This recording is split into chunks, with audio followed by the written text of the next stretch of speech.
The Lord then said to Noah, "Go into the ark, you and your whole family, because I have found you righteous in this generation. Take with you 7 pairs of every kind of clean animal, a male and its mate, and 1 pair of every kind of unclean animal, a male and its mate, and also 7 pairs of every kind of bird, male and female, to keep their various kinds alive throughout the earth. 7 days from now I will send rain on the earth for 40 days and 40 nights, and I will wipe from the face of the earth every living creature I have made." And Noah did all that the Lord commanded him. The story of Noah and the flood is found in the 6th to 9th chapters of the book of Genesis in the Christian Bible. This is an example of a flood myth, a kind of geomyth which deals with catastrophic floods. As we talked about last week, geomyths are stories which use poetic and metaphorical language to explain geologic and other such phenomena. Sometimes geomyths are etiological or explanatory, that is, they seek to explain various features of the environment using fantastical and very rarely, unless by coincidence, accurate logic. Geomyths can also be historical, that is, they record actual historical events using the language of myth and folklore. The flood account in Genesis is an example of what might be a historical geomyth, although there is a lot of controversy and general disagreement among geologists and archaeologists about if, where, and when exactly the flood in question might have happened. In her book of Global Geomyths, American geologist Dorothy Vitaliano asserts that the lack of widespread catastrophic flood myths from the African continent is one of the reasons why people who study such things came to question the plausibility of a global flood as described in the biblical account. There are, however, a great many flood myths from the African continent, and in this episode of the Mythological Africans podcast, we will hear 2 from the West Central African country of Cameroon and a couple from other African countries. Hello friends, and welcome to the Mythological Africans podcast, where we read and talk about stories from African mythology and folklore. I am your host, Helen Nde.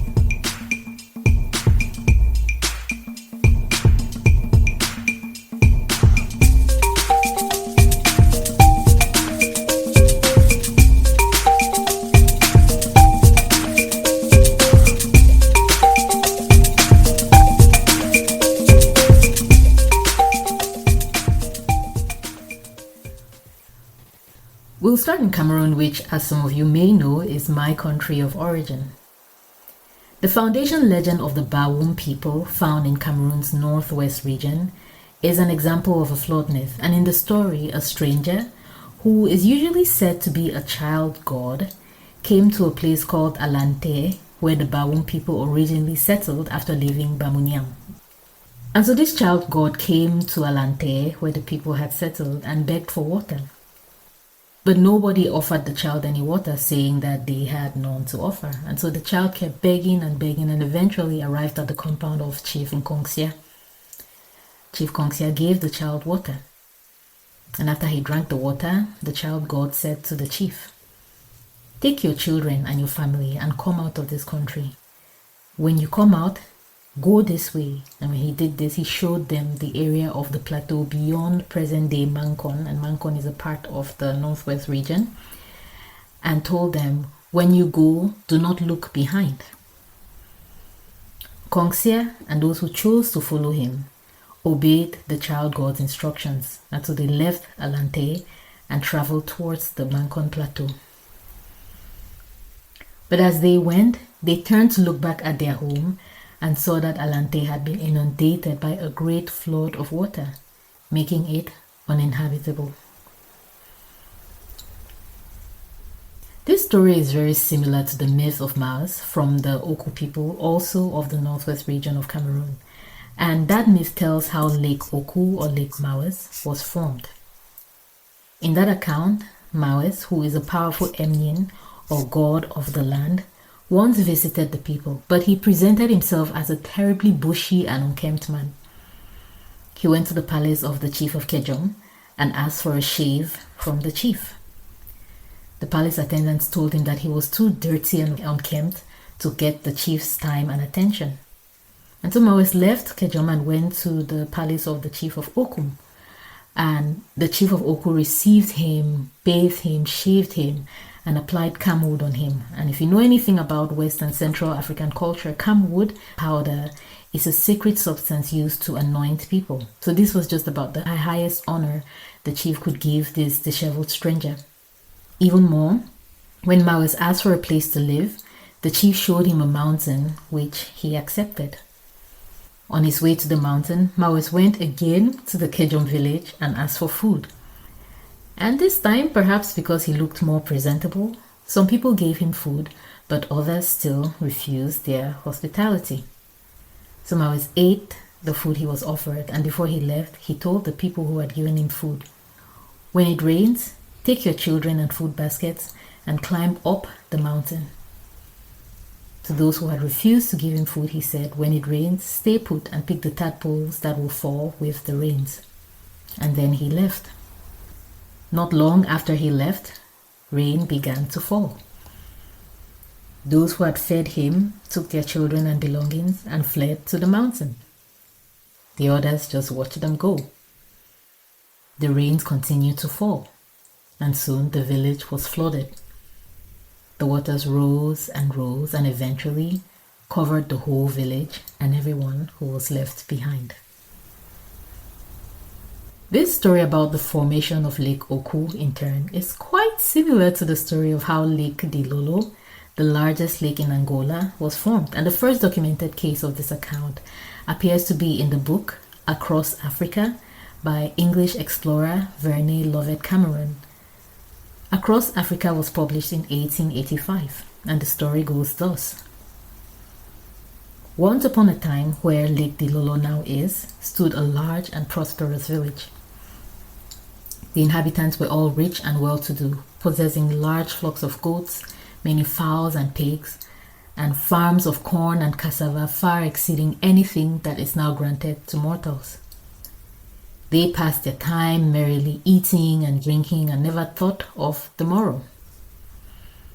But one day an old and decrepit man came into this happy village and asked the inhabitants to take pity on him, as he was tired and hungry and had a long journey to travel. No one took any notice of his request. Instead, he was pursued with scoffs and jeers, and the children were encouraged to throw dirt and mud at the unfortunate beggar and drive him out of the place. Hungry and footsore, he was going along his way when a man, more charitable than his neighbors, accosted him and asked what he wanted. "All I want is a drink of water, a little food, and somewhere to rest my weary head," he said. And so the charitable man took him to his hut, gave him water to drink, killed a goat, and fed him plenty of food. When he was satisfied, the man gave him a place in the hut to sleep. In the middle of the night, the poor beggar got up, aroused the charitable man, and said to him, "You have done me a good turn, now I will do the same for you. But what I tell you, none of your neighbors must know." The charitable man promised to be as sacred as the grave. And so the old man told him that in a few nights he would hear a great storm of wind and rain, and that when it started, he must rise and run away with all his belongings. Having uttered this warning, the beggar departed. 2 days afterward, the charitable man heard rain and wind such as he had never before heard. "The words that the old man spoke are true," he said to himself, and so he got up in haste and took his wives and goats and servants and fowls and all his property and left the doomed place safely. The next morning, where the village stood, was now Lake Dilolo. And to the present day, people camping on its bank or crossing in canoes on still nights can still hear the sound of pounding corn, the songs of women, the crowing of cocks, and the bleating of goats. Wild, right? Now, one can look at the existence of many such myths as a classic example of folklore being used to reinforce the moral principle of hospitality, especially to the unfortunate. But why this common denominator of floods? On the one hand, they are a common enough occurrence in places which have river plains and certain other kinds of land formations. But on the other hand, similar myths occur among the Bakongo of the DRC, in which case the person in need of help is a sick old woman, and the Manding of Côte d'Ivoire, in which case the person in need is Wende, the supreme being, who also disguises himself as a decrepit old man. I have a theory, and it's a bit of a Confucianist theory if I do say so myself, but I think that through trade and migration and other such movements, many stories have spread from one part of the African continent to the other. And I say this because all evidence points to the fact that long before and independent of, but also concurrent with European exploration, African people have always been in communication with each other, sharing ideas, beliefs, and practices, often encapsulated in oral traditions. We'll stop here for today, but you definitely want to check the episode notes for references to more flood myths from the African continent and around the world. And they don't always follow this theme of, a person who needs help coming in and then warning of a flood. We will be back next week with an exciting case study from my home country, Cameroon again, which really shows how geomythology can explain some very significant geological events.